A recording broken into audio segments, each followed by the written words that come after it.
ಶ್ರೀ ಕ್ಷೇತ್ರ ಧರ್ಮಸ್ಥಳ ಗ್ರಾಮಾಭಿವೃದ್ಧಿ ಯೋಜನೆಯ ಸ್ಟಾಲ್ನ ಒಳಗೆ ಬಂದಂತಹ ನೀವು ಬಹಳ ವಿಶೇಷವಾಗಿ ನಿಮಗೆ ಇವತ್ತು ಬಂದರೆ ಗಮನ ಸೆಳೆಯುವಂಥದ್ದು ವೀಳ್ಯದೆಲೆಯ ಸಾಂಬಾರು, ವೀಳ್ಯದೆಲೆಯ ಸಾರು.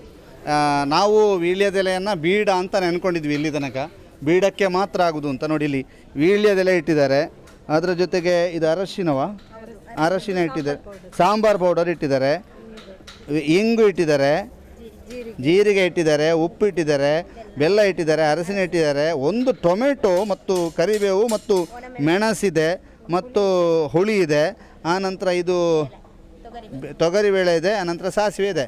ಇದನ್ನೆಲ್ಲ ನೋಡ್ತಾ ಇದ್ದೇವೆ. ಬಹಳ ವಿಶೇಷವಾಗಿ ನೋಡಿ ಇಲ್ಲಿ ಅದರ ರೆಸಿಪಿ ಇದೆ ನೋಡಿ, ಓದಿ. 2ರಿಂದ 5 ವೀಳ್ಯದೆಲೆ, 2 ಟೇಬಲ್ ಚಮಚ ತೊಗರಿಬೇಳೆ, 1 ಟೊಮೆಟೊ, ಅರ್ಧ ಟೀ ಸ್ಪೂನ್ ಅರಿಶಿನ ಹುಡಿ, ಉಪ್ಪು, ಹುಣಸೆಹಣ್ಣು, ಬೆಲ್ಲ, ಕೊತ್ತಂಬರಿ ಸೊಪ್ಪು, 2 ಟೇಬಲ್ ಚಮಚ ಸಾಂಬಾರು ಹುಡಿ, ಸಾಸಿವೆ, ಜೀರಿಗೆ, ಒಣಮೆಣಸಿನಕಾಯಿ, ಇಂಗು, ಕರಿಬೇವಿನ ಎಲೆ, ಎಣ್ಣೆ, ಹೀಗೆ ಅದೆಲ್ಲವನ್ನು ಸೇರಿಸಿ ಒಂದು ಸಾರು ಮಾಡೋದು. ಮೇಡಮ್, ಈಗ ನಾವೆಲ್ಲ ಬೀಡ ತಿನ್ನಲಿಕ್ಕೆ ಅಂತಲೇ ಇದಾಗಿದ್ದು, ನಿಮಗೆ ಇದು ಫಸ್ಟ್ ಗೊತ್ತಾದ್ದು ಹೇಗೆ?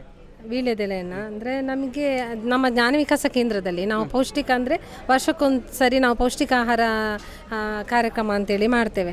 ಅಂದರೆ ಈಗ ನಮ್ಮ ಹಳೆಯ ಪದ್ಧತಿಯ ಪ್ರಕಾರ, ಈಗ ಹಳೆಯ ನಮ್ಮ ಅಜ್ಜಂದ್ರೆ ಅವರೆಲ್ಲ ಈ ಒಂದು ಐಟಮ್ಗಳನ್ನು ಮಾಡ್ತಿದ್ರು.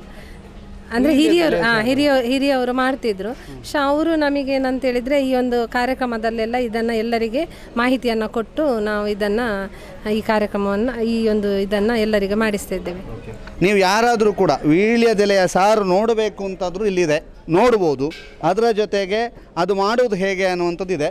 ಮತ್ತು ಪ್ರತಿದಿನ ಬೇರೆ ಬೇರೆ ತುಂಬ ಒಳ್ಳೆಯದು ಸರ್, ಗ್ಯಾಸ್ಟ್ರಿಕ್ ಎಲ್ಲ ತುಂಬ ಒಳ್ಳೆಯದು ಸರ್, ಕಡಿಮೆ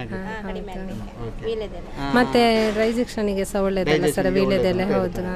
ಇದು ಬಸಳೆ ಸೊಪ್ಪಿನ ಕಡುಬು, ಇದು ಒಂದು ಸ್ವಲ್ಪ ಜನ ಮಾಡ್ತಾರೆ. ಬಸಳೆ ಸೊಪ್ಪಿನ ಕಡುಬು ನೋಡಿ, ಇದಕ್ಕೆ ಬಸಳೆ ಪುಂಡಿ ಅಂತ ಹೇಳ್ತಾರೆ. ಬಹಳಷ್ಟು ಜನರಿಗೆ ಪುಂಡಿ ಅಂದರೆ ಭಾಳ ಇಷ್ಟ. ಬಸಳೆ ಪುಂಡಿ ಅಂತ ಹೇಳ್ತಾರೆ, ಬಸಳೆ ಸೊಪ್ಪಿನ ಕಡುಬು ಅಂತ ಇದನ್ನು ಕರೀತಾರೆ. ಇದಕ್ಕೆ ಬೇಕಾದಂಥ ರೆಸಿಪಿ ಭಾಳಷ್ಟು ಜನರಿಗೆ ಗೊತ್ತಿರ್ಬೋದು. ದಿವಾಕರ್ ಅವರಿಗೆಲ್ಲ ಚೆನ್ನಾಗಿ ಗೊತ್ತಿರುತ್ತೆ, ಬಸಳೆಯ ಪುಂಡಿ ಮಾಡುವವರಿಗೆ.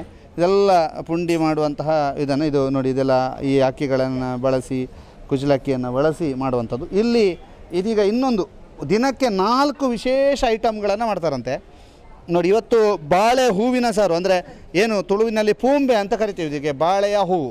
ಈ ಹೂವಿನ ಸಾಂಬಾರು ಮಾಡಿದ್ದಾರೆ ಇವತ್ತು ನೋಡಿ. ಬಾಳೆ ಹೂವಿನ ಸಾಂಬಾರಿಗೆ ಬೇಕಾದಂಥ ಐಟಮ್ಮು ಎಲ್ಲ ಇಲ್ಲಿದೆ ನೋಡಿ. ಬಾಳೆ ಹೂವು, ಹುಣಸೆ ಹುಳಿ, ಉಪ್ಪು, ಖಾರದ ಹುಡಿ, ಜೀರಿಗೆ, ಕರಿಬೇವು, ಎಣ್ಣೆ, ಒಣಮೆಣಸು, ಸಾಸಿವೆ, ಬೆಲ್ಲ. ಸಬಾಸ್. ಇದು ದಿವಾಕರ್ ನೋಡಿ ಅಲ್ಲಿ ಬಾಳೆ ಹೂವಿನ ಸಾಂಬಾರು. ಇದು ಬಾಳೆ ಹೂವಿನ ಸಾಂಬಾರು ನೋಡಿ ಹೇಗಾಗಿದೆ ಅಂತ.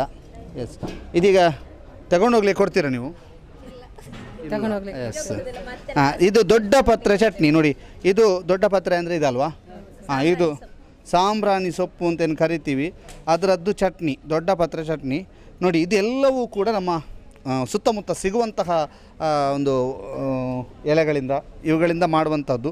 ಭಾಳ ವಿಶೇಷವಾಗಿ ದೊಡ್ಡ ಪತ್ರೆಯ ಚಟ್ನಿಯನ್ನು ಈಗ ನೋಡ್ತಾ ಇದ್ರಿ, ಅದನ್ನು ಸ್ವಲ್ಪ ತೆಗೆದು ತೋರಿಸುವ ನೋಡಿ. ದೊಡ್ಡ ಪತ್ರೆಯ ಚಟ್ನಿ ಒಳಗೆ ನೋಡಿದಾಗಲೇ ಇದನ್ನು ತಿನ್ನುವ ಅಂತ ಅನಿಸ್ತದೆ, ಯಾಕೆಂತಂದರೆ ರುಚಿಯಾಗಿರಬಹುದು ಅಂತ. ಇನ್ನೊಂದು, ಇದು 4 ಐಟಮು ಪ್ರತಿದಿನವೂ ಕೂಡ ಚೇಂಜ್ ಆಗುತ್ತೆ. ಬೆಳಿಗ್ಗೆ 4, ಮಧ್ಯಾಹ್ನ ಮೇಲೆ 4 ಬೆಳಿಗ್ಗೆ 4 ಐಟಮು, ಮಧ್ಯಾಹ್ನ ಮೇಲೆ 4 ಐಟಮು, ಅದು 5 ಐಟಮು ಬೆಳಿಗ್ಗೆಯಿಂದ ಸಂಜೆವರೆಗೆ ಅದನ್ನು ಮಾಡ್ತೇವೆ. ಒಟ್ಟು 13 ಐಟಮ್ ಮಾಡ್ತೇವೆ. ಪ್ರತಿದಿನ 13 ಐಟಮ್ ಮಾಡ್ತಾರೆ. ಅಂದರೆ 4 ಇಂಥ ಐಟಮ್ಗಳು, ಸಾಂಪ್ರದಾಯಿಕ ಸಾಂಬಾರು, ತಿಂಡಿ ತಿನಿಸುಗಳು 4, ಬೆಳಗ್ಗೆ 4, ಸಂಜೆ 4, ಒಟ್ಟು 8. ಅದರ ಜೊತೆಗೆ ಪ್ರತಿದಿನ 5 ವಿಶೇಷವಾದಂತಹ 4 ರೆಸಿಪಿಗಳು ಅದನ್ನು ಕೂಡ ಮಾಡಿಟ್ಟಿರ್ತಾರೆ ನೋಡಿ. ಇದೀಗ ನೀವು ಫಸ್ಟ್ ನೋಡ್ತಾ ಇರುವಂಥದ್ದು ಮೆಂತ್ಯ ಸೊಪ್ಪಿನ ಸಲಾಡ್, ಆನಂತರ ಬೇವು ಸೊಪ್ಪಿನ ಚಟ್ನಿ. ಬೇವು ಅಂತ ಹೇಳಿದರೆ ಒಗ್ಗರಣೆಗೆ ಹಾಕುವ ಬೇವುದ, ಕರಿಬೇವುದು. ಆನಂತರ ನುಗ್ಗೆ ಸೊಪ್ಪಿನ ಪಲ್ಯ, ಆನಂತರ ಕೊಡಿ ಚಟ್ನಿಯಲ್ಲಿಯೂ ಕೂಡ ವೀಳ್ಯದೆಲೆ ಇದೆ ನೋಡಿ. ವೀಳ್ಯದೆಲೆ, ಪೇರಳೆ ಕೊಡಿ, ಕುಂಟಾಲ ಕೊಡಿ, ಗೇರು ಬೀಜ ಕೊಡಿ, ಸಾಂಬ್ರಾಣಿ ಎಲೆ, ತಿಮರೆ, ಸೇರೆದ ಕೊಡಿ, ಪುನರ್ಪುಳಿ ಕೊಡಿ, ಶುಂಠಿ, ಉಪ್ಪು, ಕಾಯಿ ಮೆಣಸು, ಈರುಳ್ಳಿ ಇವೆಲ್ಲ ಮಾಡಿ ಚಟ್ನಿ ಮಾಡೋದಾ? ಇದೀಗ ಒಣ ಚಟ್ನಿಯ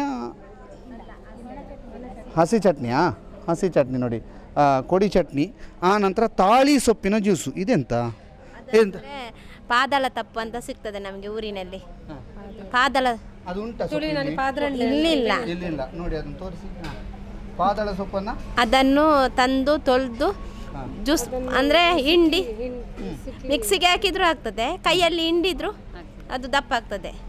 ಇದು ಬರ್ತದೆ, ಅದಕ್ಕೆ ಸ್ವಲ್ಪ ಬೆಲ್ಲ ಹಾಕಬೇಕು, ಟೇಸ್ಟ್ ಬರ್ತದೆ. ಮತ್ತೆ ಸ್ವಲ್ಪ ಜೀರಿಗೆ ಅದು ಹಾಕಿದ್ರು ಒಳ್ಳೆಯದು ನಮಗೆಲ್ಲ. ಅಂದರೆ ಇದು ಹೀಟ್ ಆದಾಗ ಸರ್ರ ಅದು ಒಳ್ಳೆಯದಾಗ್ತದೆ. ಮತ್ತು ಮೇಡಮ್, ಈಗ ನಿಮಗೆ ಜ್ಞಾನ ವಿಕಾಸಕ್ಕೆ ಸೇರುವ ಮೊದಲು ಈ ವೀಳ್ಯದೆಲೆದ್ದು ಸಾರು, ಈ ತಾಳಿ ಸೊಪ್ಪಿನ ಜ್ಯೂಸ್ ಎಲ್ಲ ಗೊತ್ತಿತ್ತಾ? ಗೊತ್ತಿರಲಿಲ್ಲ ಸರ್. ಈಗ ಜ್ಞಾನ ವಿಕಾಸಕ್ಕೆ ಸೇರಿ ನಾವು ಇದನ್ನೆಲ್ಲ ಕಲ್ತದ್ದು, ಮತ್ತೆ ನೋಡಿದ್ದು ಕೂಡ ಇದನ್ನು ಸೇರಿದ ಮೇಲೆ. ಹೇಗೆ ರುಚಿಯೆಲ್ಲ ಹೇಗುಂಟು? ರುಚಿ ಎಲ್ಲ ತುಂಬ ರುಚಿ ನೀವು ಇರ್ತದೆ. ನಿಮ್ಮ ಮನೆಯಲ್ಲಿ ಟ್ರೈ ಮಾಡಿದ್ದೀರಿ? ಟ್ರೈ ಮಾಡಿದ್ದೇವೆ, ಕೆಲವು ಟ್ರೈ ಮಾಡಿದ್ದೇವೆ, ಕೆಲವು ಇವತ್ತೇ ನೋಡಿದ್ದಿಲ್ಲ. ನೀವು ಮಾಡಿದ್ದೀರಿ? ನಾವು ಮಾಡಿದ್ದೇವೆ. ಓಕೆ ಮೇಡಮ್, ನೀವು ಹಾಂ ಮಾಡ್ತೇವೆ. ಮನೆಯಲ್ಲಿ ಇಂಥದ್ದು ಕೆಲವು ಐಟಮ್ಗಳು ಇಡೀ ಮನೆಯವರಿಗೆ ಇಷ್ಟ ಆದ್ದೆಲ್ಲ ಉಂಟಲ್ಲ? ಉಂಟು ಸರ್. ಅದು ಆರೋಗ್ಯಕ್ಕೆ ಕೂಡ ಒಳ್ಳೆಯದು. ನಮ್ಮ ಪೇಟೆಯಿಂದ ತರುವುದರಿಂದ, ಮನೆಯಲ್ಲಿ ನಾವು ತಯಾರಿಸುವುದರಿಂದ ಆರೋಗ್ಯಕ್ಕೂ ಕೂಡ ಒಳ್ಳೆಯದು ಅದು. ಮೇಡಮ್ ಏನು ಮತ್ತು ಈಗ ಮಾಡೋದ್ರಿಂದ ಸರ್, ಅಂದರೆ ಮೊದಲಿನ ಏನು ಹಿರಿಯರೆಲ್ಲ ಮಾಡ್ತಾ ಇದ್ರು ಐಟಮ್ಸ್ಗಳು, ಅದು ನಮಗೆ ಪರಿಚಯ ಆಗೋದ್ರ ಜೊತೆಗೆ ನಮ್ಮ ಮಕ್ಕಳಿಗೆ, ನಮ್ಮ ಪೀಳಿಗೆಗೆ ಕೂಡ ಇದನ್ನೊಂದು ಉಳಿಸ್ಕೊಂಡು ಹೋಗ್ಲಿಕ್ಕೆ ಅವಕಾಶ ಅಂತ ಹೇಳ್ಬೋದು ಇದರಿಂದಾಗಿ. ದಿನಕ್ಕೆ 13 ಐಟಮ್ಗಳು. ಇಲ್ಲಿ ವಿಶೇಷವಾಗಿ ನೀವು ಜ್ಞಾನ ವಿಕಾಸದ ಮಹಿಳೆಯರಿಂದ ಕಲಿಬೇಕಾದ್ದು ನಮ್ಮ ಊರಿನಲ್ಲಿ ಸಿಗುವಂಥ ಸೊಪ್ಪು, ಅದರಲ್ಲೂ ವಿಶೇಷವಾಗಿ ಆಶ್ಚರ್ಯ ರೀತಿಯಲ್ಲಿ ನಮಗೆ ಕಂಡು ಬಂದದ್ದು ವೀಳ್ಯದೆಲೆಯ ಸಾರು. ಬಹಳ ವಿಶೇಷ, ಇದು ಹೈಲೈಟ್ ಅಂತ ಹೇಳ್ಬೋದು. ಇವತ್ತು ಯಾರ್ಯಾರು ಬರ್ತಾ ಇದ್ದೀರಿ, ದಿನ 2 ದೀಪೋತ್ಸವದ 2ನೇ ದಿನ ಬರೋರು ಗ್ರಾಮಾಭಿವೃದ್ಧಿ ಯೋಜನೆಯ ಮಳಿಗೆಯ ಒಳಭಾಗಕ್ಕೆ ಬಂದು ಅಲ್ಲೊಂದು ವೀಳ್ಯದೆಲೆಯ ಸಾಂಬಾರಿದೆ, ಅದನ್ನೊಂದು ದಯವಿಟ್ಟು ನೋಡಿ ಹೋಗಿ. ನಿಮ್ಮ ಮನೆಯಲ್ಲಿ ಇದನ್ನು ಟ್ರೈ ಮಾಡ್ಬೋದು. ಜೊತೆಗೆ ಗ್ಯಾಸ್ಟ್ರಿಕ್ ಸಮಸ್ಯೆ ಇದ್ದವರಿಗೆ ಅಥವಾ ಬೇರೆ ಬೇರೆ ಸಮಸ್ಯೆಗಳಿದ್ದವರಿಗೆ ಇಂಥದ್ದು ಐಟಮ್ಗಳು ಬಹಳ ನೆರವಾಗ್ತವೆ ಅನ್ನುವಂಥದ್ದನ್ನು ಕೂಡ ಹೇಳ್ತಾ ಇದ್ದಾರೆ. ಒಟ್ಟಿನಲ್ಲಿ ಬಹಳ ವಿಶೇಷವಾದಂತಹ ಆಕರ್ಷಣೆಯ ಒಂದು ಸ್ಟಾಲ್ನಲ್ಲಿ ಇದು ಕೂಡ ಒಂದು. ಜೊತೆಗೆ ಪ್ರತಿದಿನ 9 ಐಟಮ್ಗಳನ್ನು ತಾವು ಕಲಿಬೋದು. ಯಾರೆಲ್ಲ ರೆಸಿಪಿ ಮಧ್ಯಾಹ್ನದ 1:30 ಗಂಟೆಯ ಕಾರ್ಯಕ್ರಮವನ್ನು ನೋಡಿ ಅಥವಾ ಯೂಟ್ಯೂಬ್ ನೋಡುವವರು ನೇರವಾಗಿ 2 ದಿನ ಬಂದರೆ 13 26 ಐಟಮನ್ನು ಕಲಿಬೋದು. ಎಲ್ಲರೂ ಕೂಡ ಇಲ್ಲಿ ಬಂದು ಎಲ್ಲ ಐಟಮ್ಗಳನ್ನು ನೋಡಿಕೊಂಡು ತಿಳ್ಕೊಳ್ಳಿ, ಮತ್ತು ನಿಮ್ಮ ಮನೆಯಲ್ಲಿ ಇದನ್ನೆಲ್ಲ ಟ್ರೈ ಮಾಡಿ ಅಂತ ಹೇಳ್ತಾ ಈ ವರದಿಯನ್ನು ಕೊನೆಗೊಳಿಸ್ತಾ ಇದ್ದೀವಿ. ದಿವಾಕರ್ ಬಳ್ಳಮಂಜೆ ಜೊತೆಗೆ ದಾಮೋದರ ದೊಂಡಲೆ, ಸುದ್ದಿ ನ್ಯೂಸ್, ಧರ್ಮಸ್ಥಳ.